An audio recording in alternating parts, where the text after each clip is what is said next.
नमस्कार दोस्तों, स्वागत है आपका और आपके साथ मैं हूं आशिमा त्यागी। दोस्तों, जरा सोचिए कि एक सुबह आप उठे हो और अपने मोबाइल पर एक नोटिफिकेशन देखें, आपका एसआईआर वेरिफिकेशन पेंडिंग है। कृपया अपने नागरिकता दस्तावेज लेकर नजदीकी केंद्र पर रिपोर्ट करें। और ठीक उसी वक्त सोशल मीडिया पर वायरल हो रही एक तस्वीर आपके सामने आ जाए। ऊंची लाल दीवारें, नीली छतें, कंक्रीट से घिरा हुआ एक पूरा इलाका, जिसे कहा जा रहा है यूपी का नया डिटेंशन सेंटर।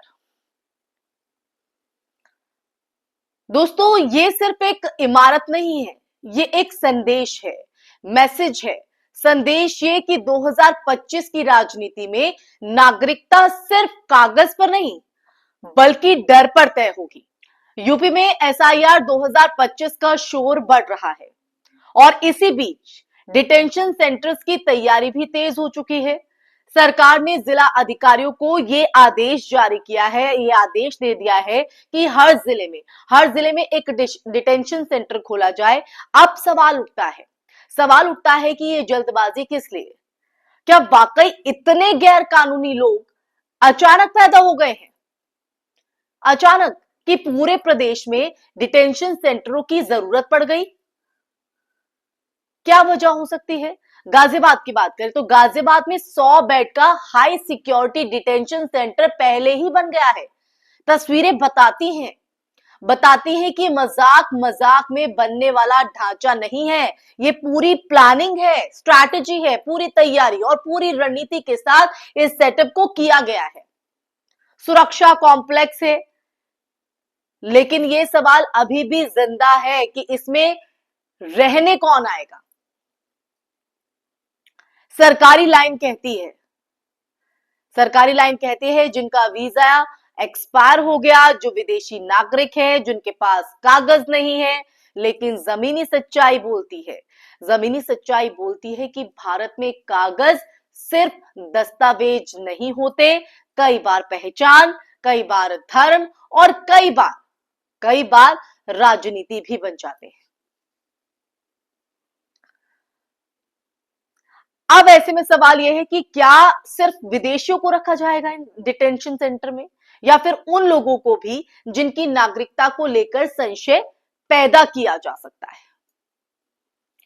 आधार की फोटो धुंधली, स्कूल की मार्कशीट में स्पेलिंग अलग, जमीन के कागज पुराने या नाम देखकर ही शक का माहौल।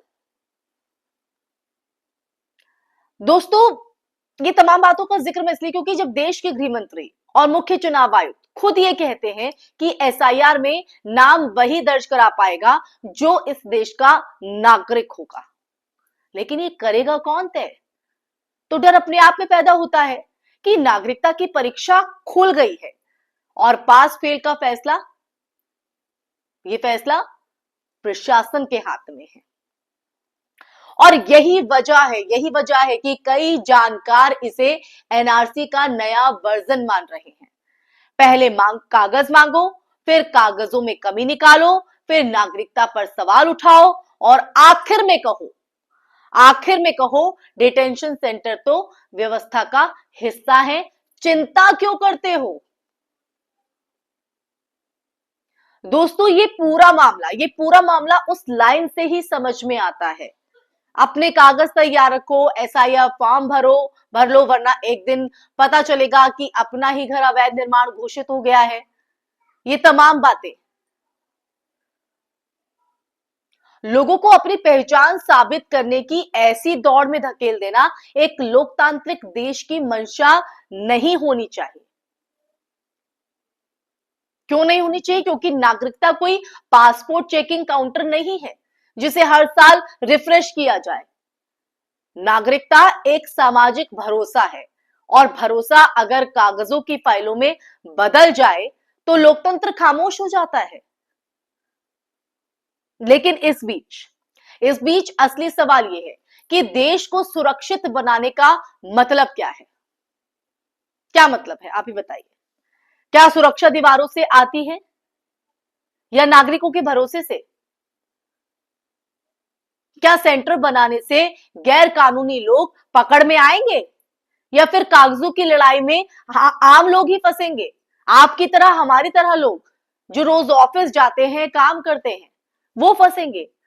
कागज और तंत्र की ये राजनीति भविष्य की झलक दिखाती है, दर्शाती है दोस्तों। जहां नागरिकता का खेल खुलेआम खेला जाएगा, जहां पहचान फॉर्म पर तय होगी, जहां शक ही सबसे बड़ा सबूत बन सकता है दोस्तों। और आज अब बात उस आखिरी पड़ाव की, जो कि आज हमारा कंक्लूजन है। अगर ये डिटेंशन सेंटर जिसकी बात हम कर रहे हैं सिर्फ एक प्रशासनिक संरचना होते तो चर्चा शायद इतनी नहीं होती। लेकिन जब इनके साथ एसआईआर, एनआरसी और नागरिकता के सवाल जोड़े जाते हैं दोस्तों, तब ये सिर्फ इमारतें नहीं रहती हैं, ये लोकतंत्र की दिशा बताने वाले संकेत भी बन जाते हैं। इसलिए ये सच से आपको रूबरू कराना बेहद जरूरी था।